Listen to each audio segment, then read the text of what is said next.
অশান্ত মনে আইডি থেকে আপনি লিখেছেন, আমি একজন ভর্তি পরীক্ষার্থী।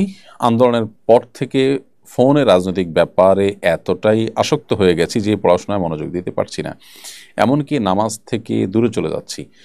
এমন অবস্থায় কি করতে পারি? মাশাআল্লাহ, খুবই প্রয়োজনীয় এবং গুরুত্বপূর্ণ একটি প্রশ্ন। প্রিয় ভাই, এটা খুবই চিন্তার বিষয় যে আপনি একজন শিক্ষার্থী হিসাবে শিক্ষার যে ট্র্যাক সেখান থেকে আপনি সরে গেছেন।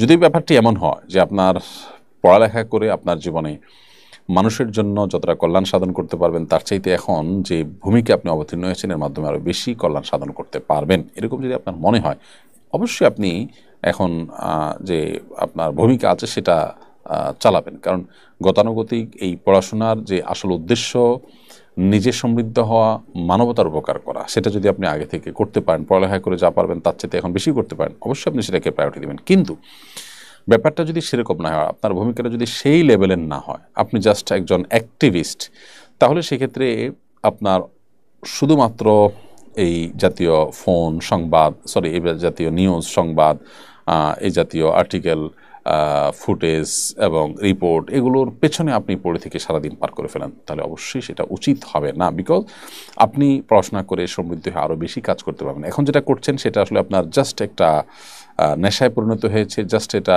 টাইম পাসে পরিণত হয়েছে, জাস্ট এটা একটা আপনার ব্যক্তিগত কি বলে এটাকে মানে আপনার একটা হবিতে পরিণত হয়েছে। ব্যাপারটা এরকম না যে আপনার এই অ্যাক্টিভিটিসের উপরে অনেক কিছু নির্ভর করছে। এরকম যদি না হয় তাহলে সেক্ষেত্রে আপনার আসক্তি থেকে বেরিয়ে আসার জন্য আপনাকে সংগ্রাম চালাতে হবে।